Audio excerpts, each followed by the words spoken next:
Canada curious? This is the Yes We Canada podcast, the Progressive's Guide to Getting the Fuck Out. This episode, Hang Mike Pence. Wait, what?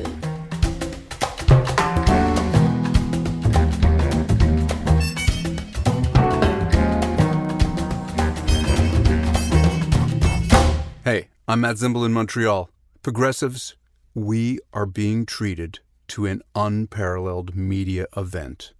The real-time creation of a brand new American hero. A genuine American hero, the savior of our democracy, and in the timeless traditions of our beloved union, he's an elderly white man. Stay with me here, Progressives, because I'm going to tell you his name, but only if you promise not to shut the podcast off. We're good? Okay, cue the music.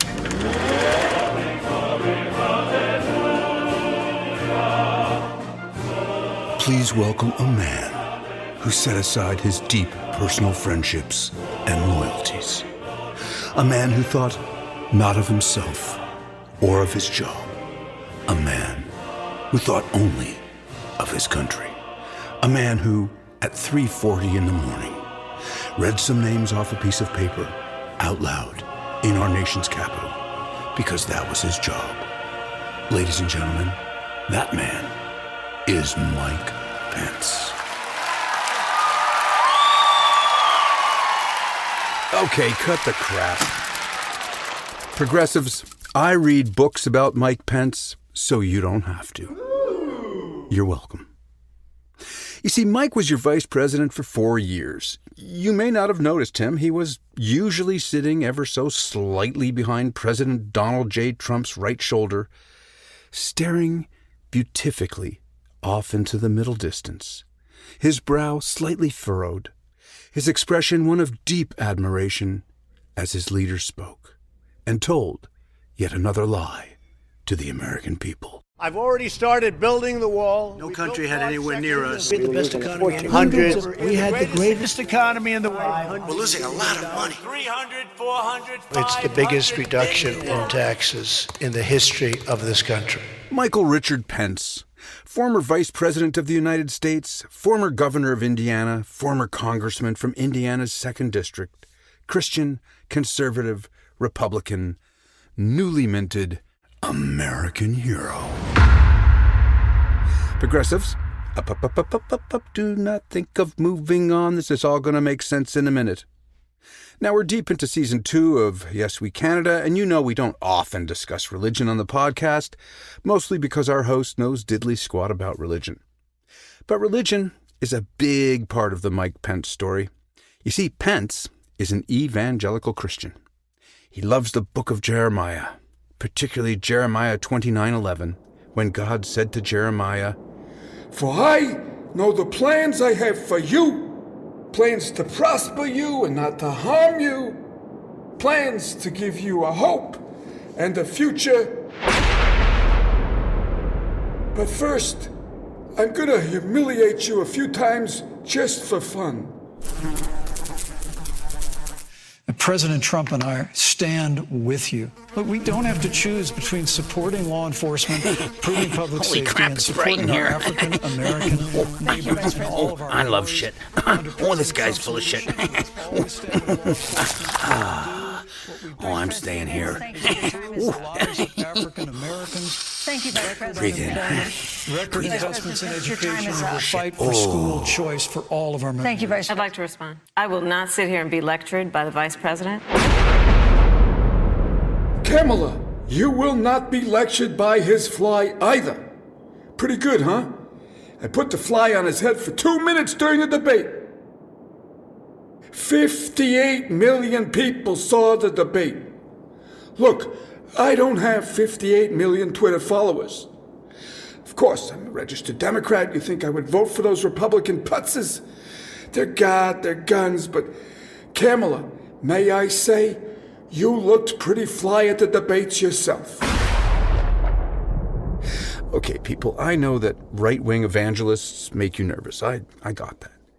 So we're going to move on, particularly because this podcast is supposed to be about Canada, and Indiana is not in Canada yet. But before we do, I'm going to take a little spousal detour, because we can't leave the Mike Pence file without discussing his Karen, or as you may know her, our former Second Lady, Karen Sue Pence. Or, as Mike calls his wife, Mother. You see, Mother was an art teacher. She's a watercolor artist, she's a couple years older than our newly minted American hero, and she's very religious. In fact, she created the art program at Emmanuel Christian School, a very religious school in Springfield, Virginia, that does not permit gay teachers or gay students. Mother supports the school's very unwoke discriminatory enrollment and employment policy, but the Pences justify religious intolerance like this. It's the same as having a dietary restriction. You wouldn't feed Muslims pork if they came for dinner, would you? It all looks so good. I'll have the Cobb salad with a side of lesbian. Oh, thank you so much. Don't bring any of your homos to our Christian school. Well, she didn't say it exactly like that, but that's the essence of the argument. 'Cause y'all know how Jesus hates the gays. Mother and Mike love the vice presidential gig. You get a fully staffed house in Washington, never have to fret too much about policy since most of the stuff you do is just, ceremonial, feel-good American shit. Of course, there would be the odd Trump batshit flare-up that required some mental and moral gymnastics, like when candidate Trump said, when he said, that thing he said, let him speak in his own words. Grab him by the pussy. Oh my God, boys, heavens to Murgatroyd, Mother had a tough time reckoning that. But hey, wouldn't we all, right? Right? Of course, Mother must have been a little peeved with President Trump when he tried to have her husband lynched on January 6th, but hey, it's all in a day's work for the politically ambitious. Now, one of the reasons we're still talking about Mike, your hero in waiting, on our podcast, is that Mike is stealing our brand. You see, when you read the book about Pence... Oh, right, you don't read the book about Pence. You make me do that crap work. Thanks, fuckers. Appreciate it. Anyway, when you study his Mikeness, you'll quickly learn that he's never done much other than chase status and look for the upgrade.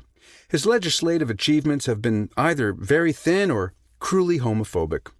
You might remember the Indiana gay couple who ordered a custom cake for their wedding.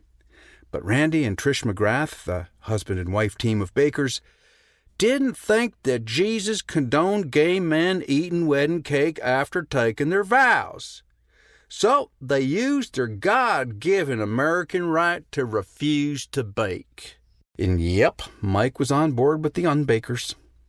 Until it started to cost Indiana money because companies were pulling out of the homophobic state. I mean, who's your state? Hey, can I get a pronunciation check from the control room on who's your... What? Excuse me? We don't have a control room? Oh, okay. A Hoosier is a resident of Indiana, and they've been called such since the 1800s. In fact, Pence's code name from the Secret Service is cum-sucking sycophant. Hoosier. The origins of the word are not agreed upon. Some said it was the name given to the boatmen who brought corn down the Mississippi River from the north because Hoosier was how it was pronounced by the indigenous peoples. Others say it was originated when they were taking the census and they knocked on doors and asked, "Who's here? Who's here?" But residents loved the word, and it came to indicate a kind of Midwestern hospitality and kindness, a niceness, if you will. Even his arch enemies say that Mike is nice. Midwestern, Hoosier nice. But hang on a second. That's our lane. Nice is the Canadian brand. That's what we do. In fact, here's a clip of Canadians being polite, ripped right off of YouTube. I'll film you too. How do you like that, you fucking Hindu? Are you a Hindu? When did you come to Canada? I was born in Canada. Are you born in Canada?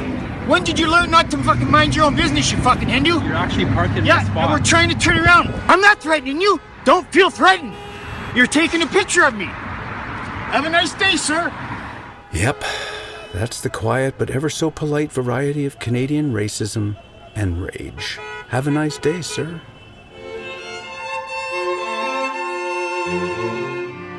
Back in the 1800s, when John Quincy Adams was in charge of HR in America, the actual job description for the vice presidency basically required only 3 things. Number 1, the VP is the president of the Senate, so in the event of a tie vote, it's the VP's job to break the tie. 2, the VP is a heartbeat away from the presidency and is expected to become the president should anything happen to the president. 7 times in history, presidents have croaked in office, giving the VP the big oval upgrade. My fellow Americans, we hold these truths to be self-evident. America is the greatest country on the... Oh! What the... Oh!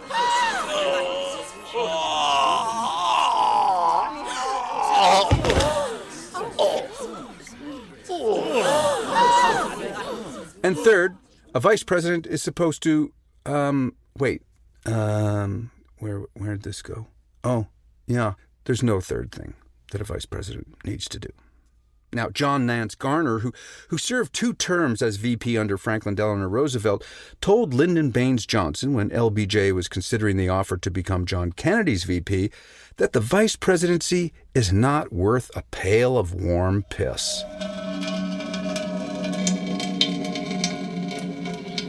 But just like the hobbies of a pensioner, it's one of those executive branch jobs you can kind of make your own. Clinton's VP, Al Gore, focused on technology, government efficiency, and the environment. Bush the First's vice president, Dan Quayle, focused on spelling. And Bush the Second's VP, Dick Cheney, decided to dedicate his time to becoming an unindicted international war criminal. Your current VP, Kamala Harris, went to high school in Montreal, so we consider her one of our own. She's on-brand Canadian, she's nice. But she wasn't so nice to Joey Biden during the debates, was she? When Vice President Biden was in the United States Senate working with segregationists to oppose busing, which was the vehicle by which we would integrate America's public schools, had I been in the United States Senate at that time, I would have been completely on the other side of the aisle. And let's be clear about this. Had those segregationists their way, I would not be a member of the United States Senate, Cory Booker would not be a member of the United States Senate, and Barack Obama would not have been in a position to nominate him to the title he now holds. And somehow she managed to get the VP gig. Good for you, Kamala.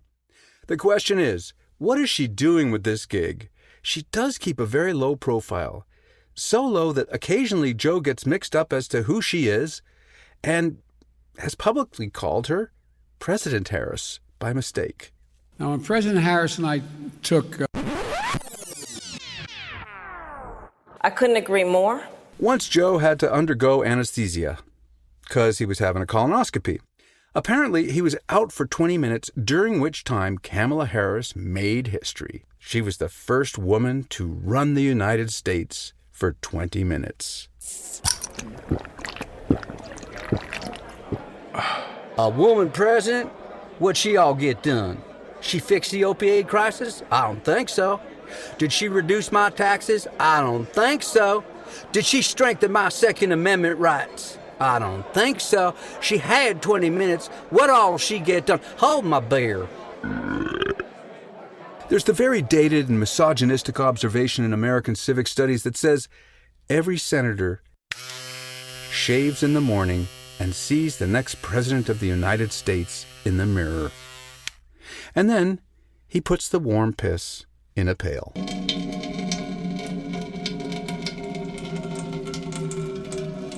Oh my God, what you guys are willing to endure to get through this podcast. Ugh. Are we done yet? Thank you. But goddamn, you're an American progressive. You know all this already. Why am I wasting your precious time when you're trying to bust a move to Canada before Trump gets re-elected in 2024? You need to know about our vice. And have I got a story for you? This is about Chrystia Freeland, Deputy Prime Minister. Now, Mike Pence might call his wife mother, but our VP really is a mother. She's a badass mother. You need to know that we don't have a president, so we can't have a vice. We have a prime minister, which we've reviewed in the past, so our badass mother is the deputy prime minister. She's of Ukrainian-Canadian descent. She was born in Alberta. She's a member of parliament for a riding in Toronto. She's the first ever female minister of finance and the deputy prime minister. 2 huge portfolios. She's also a working mom of 3. Oh, and what does she do in her spare time? What spare time? Here's why we call her badass.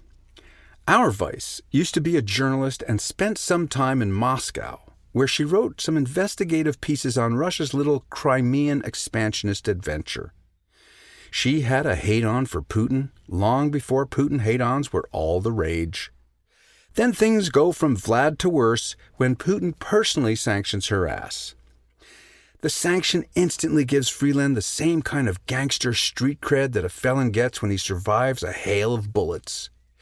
I'm abridging the timeline here a little bit, but before she was the Minister of Finance, she was actually the Minister of Global Affairs, which is kind of like your Secretary of State without the airplane and the motorcade. Now, appointing a person who is sanctioned in Russia to head up Canada's international relations is the diplomatic equivalent of Trudeau flippin' Putin the bird. Now, Canada doesn't have a say in Beijing's public health measures, and we clearly aren't consulted when the Kremlin makes its war plans. I sure am not. Chrystia Freeland also wrote a very important book called Plutocrats, The Rise of the Global Super-Rich and the Fall of Everyone Else, which the conservative National Post newspaper called the book that 100% of the 99% must read. When Trudeau later announced her appointment as Minister of Finance, my jaw dropped. But more importantly, hordes of men on Bay Street soiled themselves. Oh, disgusting. Oh, I almost forgot to tell you, Bay Street is like our Wall Street, but without the money. Yep, so Freeland gets the big chair at Finance, and Trudeau out-NDPs the NDP. Oh yeah, the NDP's our Democratic Socialist Party. Now, I've never met Freeland, she's not a friend, but if you ask me who I want running the macroeconomics department of Canada, why, it's the scribe who wrote Plutocrats, The Rise of the New Global Super-Rich and the Fall of Everyone Else. She was also the lead negotiator for Canada in the free trade talks with individual number 1, or as we call him here on the show, MODUS, Moron of the United States, your thrice bankrupted author of The Art of the Steal. So yes, I'm a fanboy. In fact, Freeland will one day be Prime Minister of Canada, and do not forget, you heard it here first. If you think the vice presidency is not worth a pail of warm piss, let me assure you the Deputy Prime Ministership of Canada doesn't even get you the pail. There's no house, there's no domestic staff, there's no Air Force 2, there's no motorcade. We always hope that this podcast informs, entertains, and hopefully gives you some fresh ideals to live by. So this week, we're going to circle back to our freshly minted American hero, Mike Pence, and leave you with what is now known as the Mike Pence rule. Let's just say, for argument's sake, that Mike needed to have a working dinner with his Canadian counterpart, Canada's Deputy Prime Minister, who happens to be a woman. Nope, not going to happen, because Christian evangelical teachings dictate, "Thou shalt not dine alone with a woman who is not your wife." God bless Mike Pence. Whoa, hold on a second. I'll be doing the God blessings around here, you putz.